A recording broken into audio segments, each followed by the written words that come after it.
Eliya yajyaga ku musozi guhura n'Imana, haje umushyitsi, haza imiriro, haza inkuba zirakubita, haza imitingito, haza ifwe, haza ibintu byinshi cyane biteye ubwoba, ngo ariko birangiye byose, ngo nta Mana yari muri ibyo byose.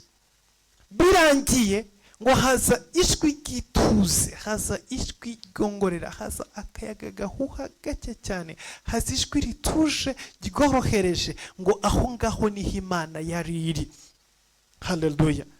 Muri iryo tuze, muri iryo tuze riciye bugufi cyane, niho Imana yari iri, niho Imana yaganirizaga Eliya. Rero uyu ni umwanya wituze, ujya imbere y'Imana, ugaturiza imbere y'Imana, ujya imbere y'Imana umutima ukavugana n'Imana.